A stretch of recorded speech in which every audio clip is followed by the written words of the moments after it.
பலனற்ற பாத்திரம் நானே, பழுதடைந்தேனே பலமுறை நானே. பலனற்ற பாத்திரம் நானே, பழுதடைந்தேனே பலமுறை நானே. கரம் தொட்டென்னை வனையும், உலகிற்கு ஒப்பாக மாற்றும். கரம் தொட்டென்னை வனையும், உலகிற்கு ஒப்பாக மாற்றும். பரமனே பரமனே பலமுறை வீழ்ந்தேனே. இயேசுவே இயேசுவே தேடியை மீட்டிடுமே. பலனற்ற பாத்திரம் நானே, பழுதடைந்தே பலமுறை நானே.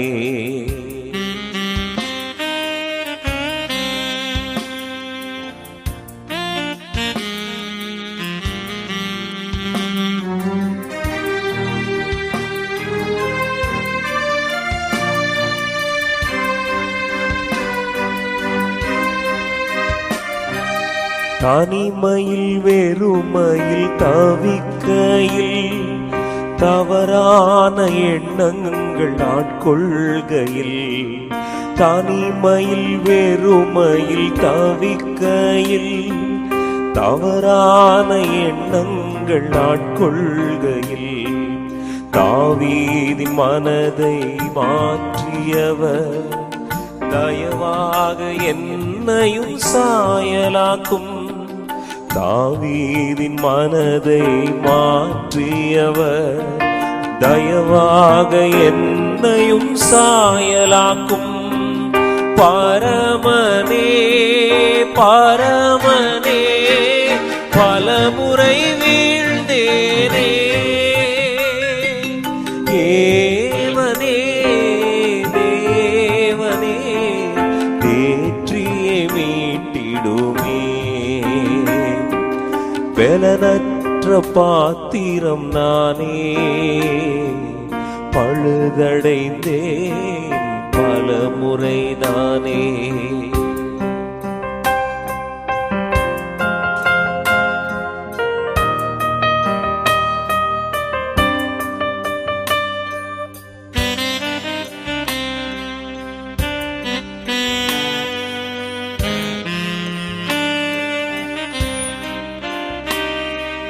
வேதனை வெறுப்பினில் வாடுகையில், வழியொன்றும் அறியாது அலைபாய்கையில்.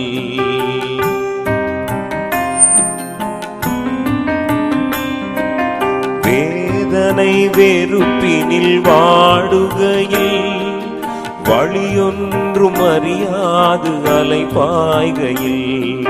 வனாந்திர வழியில் காத்தவரே, வழியினை காட்டும் என் மாலுமியே. பரமனே பரமனே பலமுறை வீழ்ந்தேனே. தேவனே தேவனே தேற்றியே மீட்டிடுமே.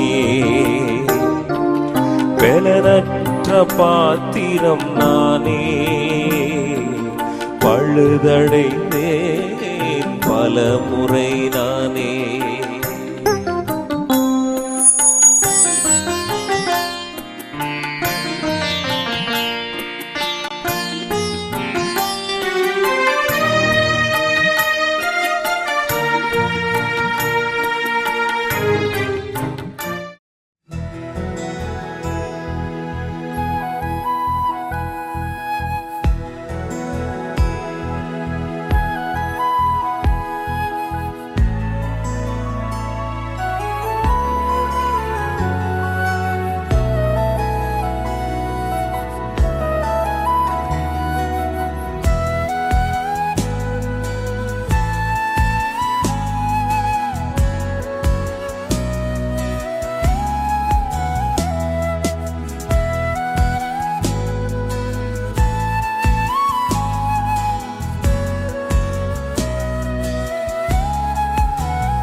சங்கீதம் 34:19. நீதிமானுக்கு வரும் துன்பங்கள் அநேகமாக இருக்கும், கர்த்தர் அவை எல்லாவற்றிலும் நின்று அவனை விடுவிப்பார். நீதிமானா நீங்கள் மாறிட்டீங்களா? ரசிக்கப்பட்டுட்டீங்களா? ஏசப்பா தான் எனக்கு தெய்வம்னு சொல்லி ஒரு முடிவுக்கு வந்துட்டீங்களா? அவரை தான் நேசிப்பேன், அவருக்கு பின்னால் தான் போவேன்னு சொல்லி முடிவு எடுத்துட்டீங்களா? தம்பி, தங்கச்சி, ஐயா, அம்மா, இந்த வசனத்தில் நல்லா படிங்க. உங்களுக்கு வரும் துன்பங்கள் அதிகமாக இருக்கும். ஏசப்பாவை ஏற்றுக்கிடுங்க, எல்லாம் சரியாயிருன்னு பிரசங்கத்தை கேட்டிருப்பீங்க. அது உண்மைதான். ஆனாலும் கூட நான் சோதிக்கப்படுவதற்கு ஒரு காலம் உண்டு. அநேக துன்பங்கள், படிக்கிற இடத்துல, வேலை பார்க்குற இடத்துல, பிஸ்னஸ் பண்ணுற இடத்துல, வசிக்கிற இடத்துல தேவையில்லாமல் எவ்வளவோ பிரச்சனைகள் நமக்கு வந்துக்கிட்டே இருக்கும். அநேக துன்பம் வரும். ஆனாலும் நான் கலங்க வேண்டிய அவசியமே இல்லை. அவைகள் எல்லாவற்றிலும் நின்று நம்முடைய ஆண்டவர் நம்மை விடுவிப்பதற்கு அவர் போதுமானவராக இருப்பார். அவர் நம்முடைய வாழ்க்கையில பிரச்சனையை அனுமதிக்கிறார் என்றால், ஒரு வியாதியை அனுமதிக்கிறார் என்றால், ஒரு அவமானத்தை அனுமதிக்கிறார் என்றால், அதற்கு பின்பு நிச்சயமாக ஒரு திட்டம் உண்டு, நிச்சயமாக ஒரு நோக்கம் உண்டு. ஆண்டவர் நிச்சயமாய் நம்மை ஆசீர்வதிப்பார். கலங்காதீங்க, ஒப்பு கொடுங்க. ஆண்டவர் உங்களை விடுவிப்பார். அது மாற்றுக்கருத்தே கிடையாது. கர்த்தர் உங்களை ஆசீர்வதிப்பாராக. ஆமென்.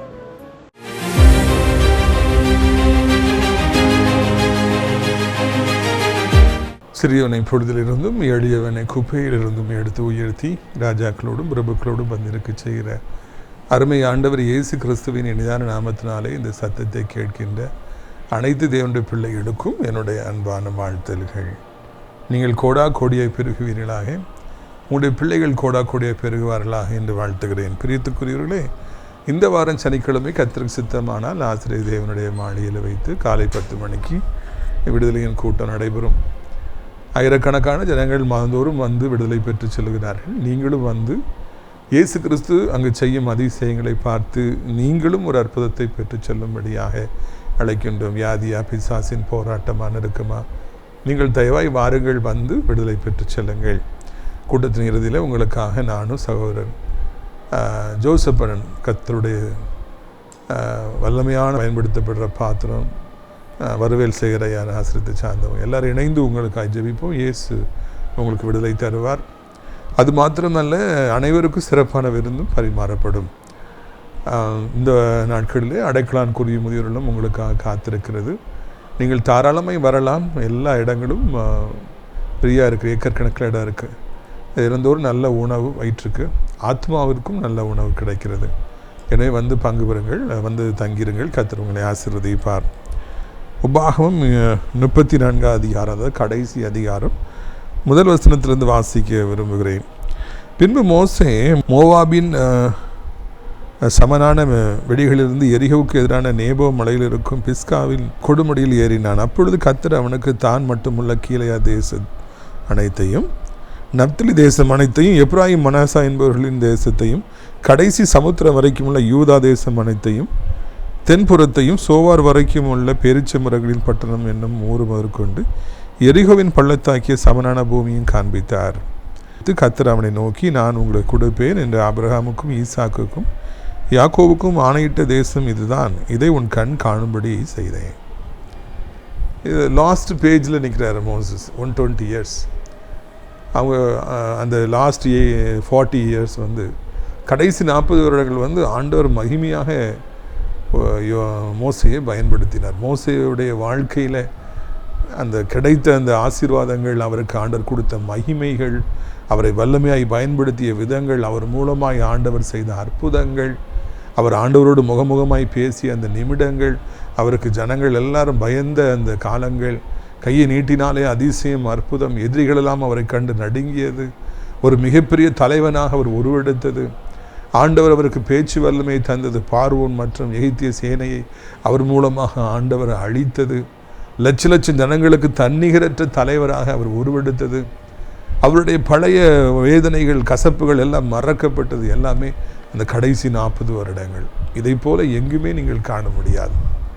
ரிட்டையர் ஆகிவிட்டேன், நான் ஏறக்குறைய மரணத்தை நோக்கி வந்துவிட்டேன், என் காலம் முடிந்து விட்டது, எல்லாம் முடிந்து விட்டது என்று சொல்லி நினைத்து கொண்டிருந்த ஒரு மனிதனை, ஃபெயிலியர், அவர் ஃபஸ்ட்டு பேட்டில் வந்து கொலை செஞ்சு வேகமாக ஓடி வந்து தப்பி அவமானத்தோடு ஓடி வந்து அரண்மனையிலேருந்து எல்லாவற்றையும் இழந்து வந்து ஃபெயிலியர்னு சொல்லி 40 வருஷமாக தண்டனை அவர் அனுபவித்து தினந்தோறும் ஆடுகளை மேய்ச்சிட்டு வந்து எல்லாத்துலேயும் அவர் இன்ட்ரெஸ்ட்லாம் போய் அப்படிலாம் அவர் இருந்தார். அப்படிப்பட்ட ஒரு எல்லாம் முடிந்து விட்டது என்று நினைத்த ஒரு மனிதனை, ஃபெயிலியரான ஒரு மனிதனை சக்ஸஸாக, டெரிஃபிக் சக்ஸஸாக ஆண்டவர் மாற்றி வல்லமையாய் பயன்படுத்தினார் என்பதுதான் கடைசி 40 வருடங்கள். நீங்களும் கூட எல்லாம் முடிஞ்சு போயிடுச்சுன்னு சொல்லி நினைக்கலாம். இனியா எனக்கு வாழ்வு வரப்போகுது, இனியா எனக்கு சந்தோஷம் வரப்போகுது, இனியா எனக்கு வேலை கிடைக்க போகுது, இனியா திருமணமாக போகுது, இனியா குழந்தைகள் வரப்போகுது, இனியா என் வாழ்க்கையில் எனக்கு மேன்மைகள் வரப்போகுது நினைக்கலாம். மோசையை நினைத்து கொள்ளுங்கள். அவரும் அப்படி தான் நினச்சிருப்பார். அவர் கனவுல கூட நினச்சிருக்க மாட்டார் ஆண்டவர் நம்மளை இப்படி மாற்றுவார், மறுபடியும் எகிப்திற்கு அழைத்து கொண்டு செல்லுவார், தோல்வியடைந்த அதே நாட்டிற்கு ஆண்டவர் இவ்வளவு மகிமைப்படுத்துவார் என்று சொல்லி கனவுல கூட நினச்சிருக்க மாட்டார். நம்முடைய வாழ்க்கையிலும் ஆண்டவரை நாம் உறுதியாய் நம்புகிற பொழுது, எல்லா நிலைமையிலும் அவரை விட்டு நாம் போகாமல் இருக்கிற பொழுது, நம்ப முடியாத அதிசயங்களை, நம்ப முடியாத அற்புதங்களை, மகிமைகளை கர்த்தர் நமக்கு தந்து நம்மை உயர்த்துகின்றவராக இருக்கின்றார். தேவன் தன்னுடைய பிள்ளைகளுக்காக ஆயத்தப்படுத்தியிருக்கிற நன்மைகளை, ஆசீர்வாதங்களை எந்த மனுஷனுடைய கண்ணும் காணலை, எந்த காதும் கேட்கலை, எந்த மனுஷனுடைய இதயத்திலும் தோன்றலை. மோசைக்காக ஆண்டவர் ஆயத்தப்படுத்தியிருந்த நன்மைகளை, அவர் மூலமாய் செய்த அதிசயங்களை, அற்புதங்களை எந்த மனுஷனுடைய கண்ணுக்கு முன்னாடி பார்த்ததே இல்லை, காது கேட்டதே இல்லை.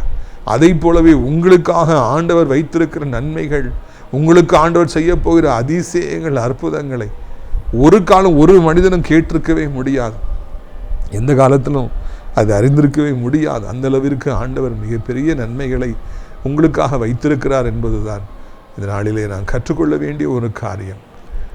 ஆண்டவருக்கு எதுவுமே ஒரு பிளாக்கே கிடையாது, தடையே கிடையாது. வயசு ஒரு தடை கிடையாது, சூழ்நிலைகள் தடை கிடையாது, அம்மா அப்பா ஸ்ட்ராங்காக இல்லை, அம்மா அப்பா இல்லை அப்படிங்கிறது ஒரு தடை கிடையாது. எல்லாரும் உங்களை எதுக்குறாங்க, எல்லாரும் பிளாக் பண்ணிடுறாங்க, எல்லாரும் பலவான்களாக இருக்காங்க, நீங்கள் பலகீனமாக இருக்கிறீங்க, பலகீனனாக இருக்கீங்கிறது மேட்ரு கிடையாது. உங்களை பற்றி பலவிதமான துர்ச்செய்திகள் பரப்பப்படுது, எல்லாரும் உங்களை வெறுத்துட்டாங்கிறது மேட்ரு கிடையாது. எதெல்லாம் நிலைமையில் இருந்தாலும், ஒருவரும் உங்களுக்கு இல்லாவிட்டாலும் ஆண்டவர் உங்களை அவர் உயர கொண்டு போவார். அதை ஒரு கொம்பனாலும் தடுக்கவே முடியாது. உங்களை ஆண்டவர் ஆசீர்வதிக்கப்படும் பொழுது 1000, 10,000, லட்சம், கோடி மக்கள் தடுத்தாலும் அவரால் நிற்க முடியாது. ஆண்டவர்களை அப்புறப்படுத்திட்டு ஆண்டவர் உங்களை உயர்த்தியே தீருவார். யோசேப்பை எப்படி உயர்த்தினார், தாவீதை எப்படி உயர்த்தினார், அவங்க எவ்வளோ எதிர்ப்புகளை சந்தித்தாங்க, எப்படி சாத்தாவங்களை பூட்டி வச்சுருந்தாங்க, அதெல்லாம் உடைச்சி ஆண்டவர் கொண்டு உயர்த்தலையா? அதை போலவே உங்களையும் ஆண்டவர் உயர்த்துவார் என்பது சந்தேகமில்லை. இரண்டாவதாக நாம் பார்க்குறோம், இந்த அந்த ரேஸ் முடியுது, அந்த ஓட்டத்தை முடிக்கும் பொழுது ஆண்டவர் அவரோட ஒரு நண்பனை போல பேசுகிறார். மலையின் மேலே கொண்டு போய் நிறுத்துகிறார்.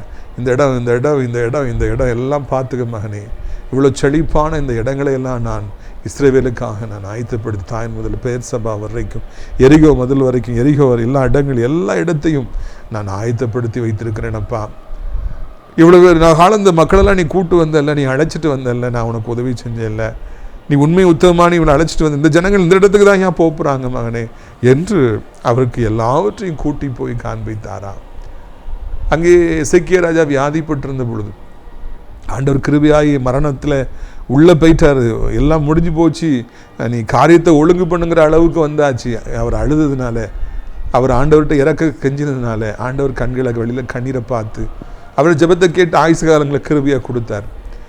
அதை கேள்விப்பட்டு பாபிலோன்லேருந்து பிரதானிகள் வந்த பொழுது அவர் தனக்கு செய்த அற்புதத்தை பற்றி அவர் பேசாமல், ஆண்டவர் அவர்களுக்கு காண்பிக்காமல் தன்னுடைய அரண்மனையை காமிச்சார், பிள்ளைகளை காண்பிச்சார், பொக்கிசு சாலையை காமிச்சார், ஆயுத சாலைகளை காமிச்சார், வாசன திரவியங்களை காமிச்சார், எவ்வளோ செழிப்பாக இருக்கேன் பாருங்கன்னு சொல்லி எல்லாத்தையும் காமிச்சார்.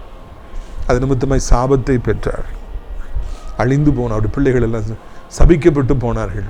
ஆண்டவரை காமிக்காமல் நம்ம வாழ்க்கையில் உயர்ந்திருக்கும் போது ஆண்டவரை காமிக்காமல் நம்ம மேன்மைகளை மகிமைகளை நம்ம காமிப்போம்னா நாம் சபிக்கப்பட்டு போயிடுவோம், பிள்ளைகளும் சபிக்கப்பட்டு போயிடுவாங்க. இதுக்கு ஒரு எடுத்துக்காட்டாக இருக்கிறது. அது ஒரு பக்கம் இருக்கட்டும், ஆண்டவர் இப்படி எல்லாத்தையும் காமிக்கிறார். யாருக்கு காமிக்கிறார்? தன் தாசனுக்கு காமிக்கிறார். இந்த இடத்தெல்லாம் நான் கொடுக்க போகிறேன்ப்பா, இதெல்லாம் பாரு, இதெல்லாம் நான் ஆயத்தப்படுத்தி இருக்கிறேன். ஒரு நண்பன் தான் இதை செய்வான். ஒரு நண்பன் அதிகமாக நேசிக்கிற ஒரு நண்பனுக்கு தான் எல்லாவற்றையும் காண்பிப்பான். ஆண்டவர் மோசையை எவ்வளவு கனம் பண்ணி இருந்திருப்பார் என்றால், அவன் ஊழியக்காரன் என்கிற நிமித்தமாக, அவர் ஊழியக்காரங்கிறதுனால ஒரே காரணத்தினால அவருக்கு எவ்வளவு ஒரு மரியாதை கொடுத்திருப்பார்னா, பார் மகன் என்று சொல்லி எல்லாவற்றையும் கொண்டு போய் காண்பிக்கின்றார். இவ்வளவு ஒரு செழிப்பு காத்திருக்கிறது, பாலும் தேனும் ஓடுகிற ஒரு நாடு அவர்களுக்காய் காத்திருக்கிறது, பேரீச்ச மரங்கள் காத்திருக்கின்றது, எல்லாம் அவர்களுக்கு இருக்கிறது என்று சொல்லி ஆண்டவர் அங்கே மோசைக்கு போய் காமிச்சாரா. பிரித்துக்குரியவர்களே, நம்முடைய வாழ்க்கையிலும் கூட அவர் நண்பனாக மாறுகிறார். காலங்கள் செல்ல செல்ல செல்ல, ஊழியத்தில் நான் 30 வருடங்கள் ஆகிவிட்டது என்பது எனக்கு அதிசயமாக இருக்கு. காலங்கள் செல்ல செல்ல ஆண்டவர் நண்பனாக மாறுகிறார். ஆண்டவர் இந்த மோசேயிடத்தில் பேசுறது மாதிரி பல நேரங்களிலே என்னிடத்தில் பேசுகிறார். பல நேரங்களிலே அவர் சத்தத்தை கேட்க முடிகிறது.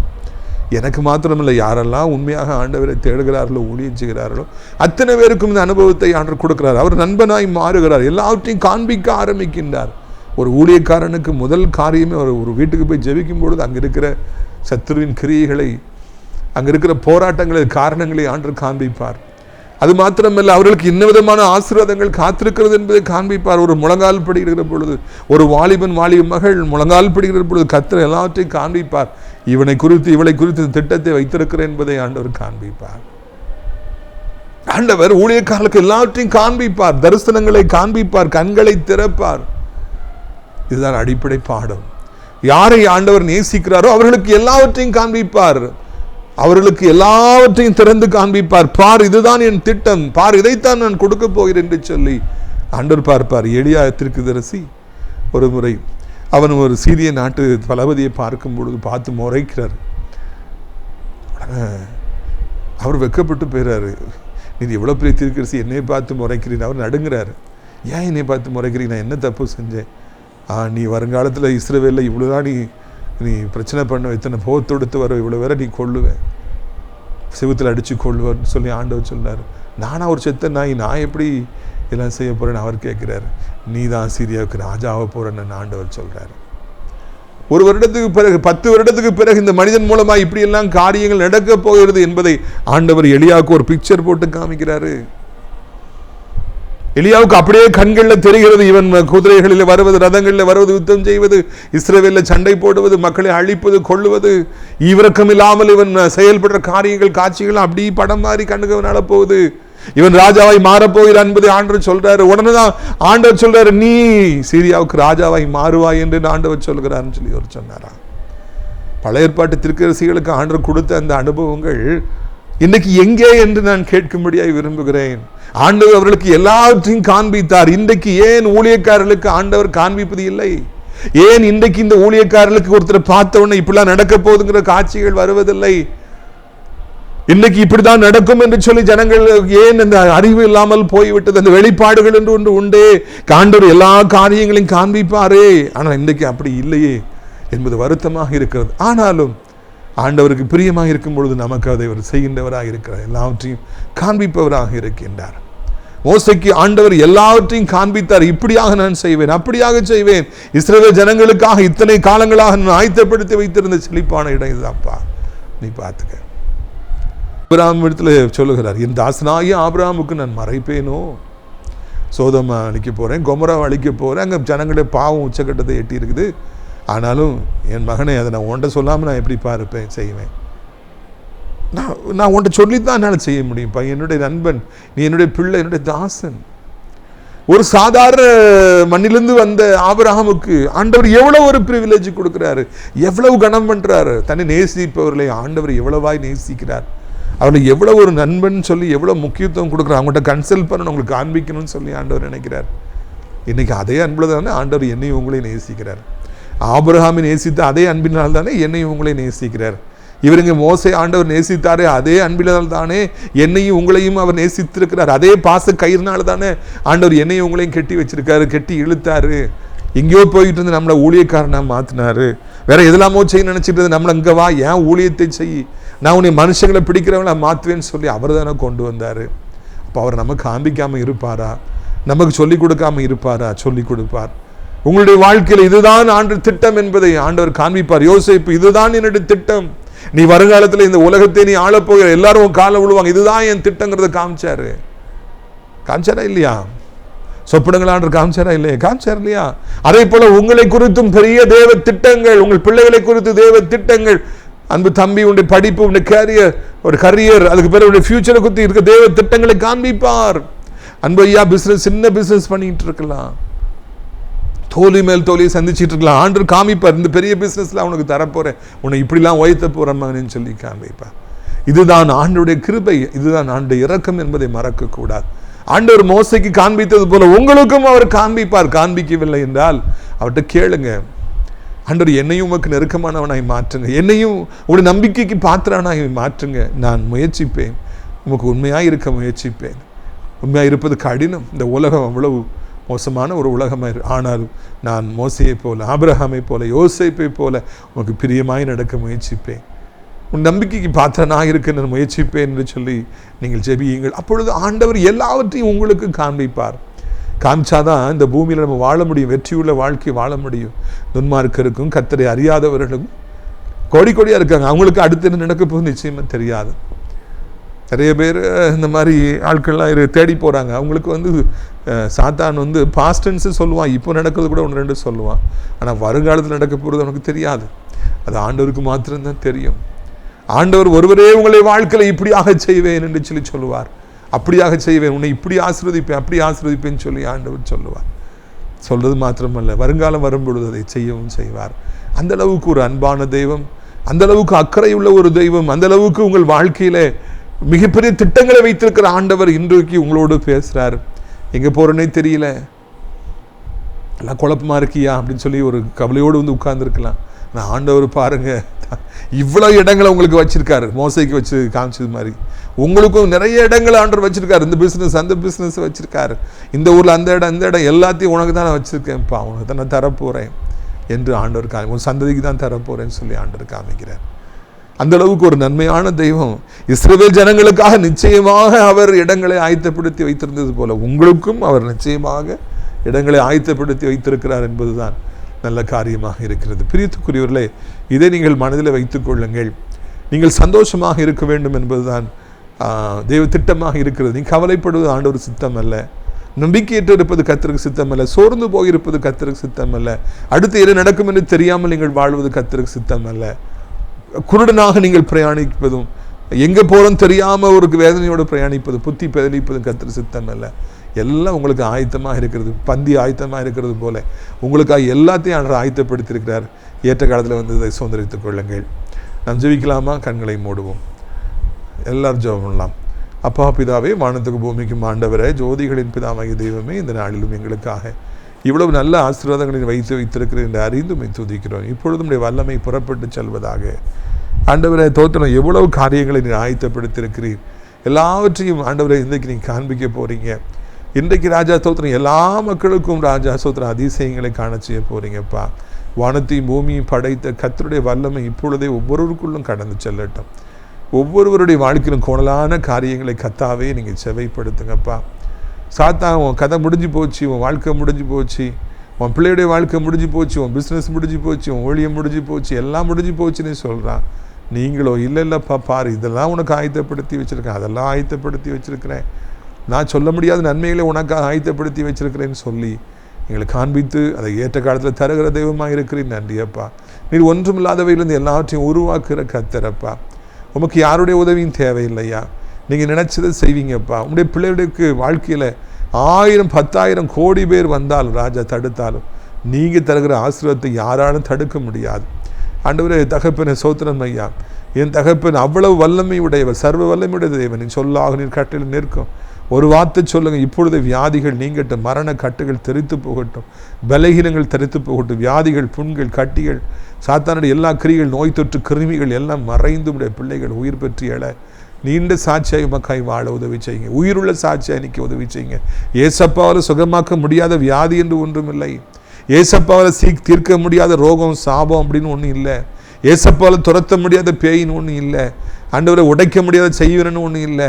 ஆண்டவர் சோத்திரம், ஏசப்பாவால் கொடுக்க முடியாத வீடு, வேலை வாய்ப்பு, திருமணம், குழந்தை அப்படின்னு எதுவுமே கிடையாது. எதுனாலும் நீங்கள் கொடுப்பீங்க. ஒரு நிமிடம் பார்த்தால் போதும்.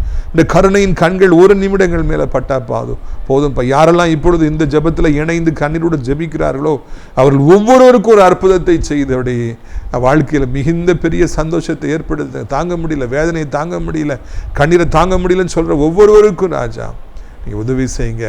இருள் நீங்கட்டும், சாத்தான் நீங்கட்டும், கர்த்தாவே எல்லாம் வெளிச்சமாகட்டும். இயேசு பிரவேசிப்பீராக. வீடுகளுக்குள்ளாய், கடைகளுக்குள்ளாய், வியாதிப்பட்ட சரீரத்துக்குள்ளாய், போதைக்கு அடிமையாக இருக்கிற முரட்டாட்டமாய் வாழ்கிற இந்த பிள்ளைகளுக்குள்ளாய், வாலிப பிள்ளைகளுக்குள்ளாய் உம்முடைய வல்லமை புறப்பட்டு செல்லட்டும். பெரிய வெளிச்சத்தை அவர்கள் காணட்டும். சவுல் பவுலாய் மாறட்டும். கல்லான இதயத்தை எடுத்து சதையான இதயத்தை பொறுத்தும் பெரிய சந்தோஷத்தை கொண்டு வரும். அழுகைக்கு பழிதாக களிப்பை கொண்டு வரும். மதுரமாய் மாறட்டும். பெரிய காரியங்களை செய்யும். கர்த்தருக்கே மகிமை உண்டாகட்டும். இயேசுவின் மூலம் ஜெபிக்கிறோம் நல்ல பிதாவே. என் ஆத்மாவை கர்த்தரை சோத்திரி, என் முழு உள்ளமையுடைய பரிசுத்த நாமத்தை சோத்திரி. என் ஆத்மாவை கர்த்தரை சோத்திரி, செய்த சகல உபகாரங்களையும் மறவாதே. கர்த்தராகிய இயேசு கிறிஸ்துவின் கிருபையும் பிதாவாகிய தேவனுடைய அன்பும் பரிசுத்த அடையாள இல்லாத பிரசன்னம் உங்கள் அனைவரோடு எஞ்சிக்கு சதாகாலம் அனைத்திருப்பதா. அல்லேலூயா, அல்லேலூயா. God bless you.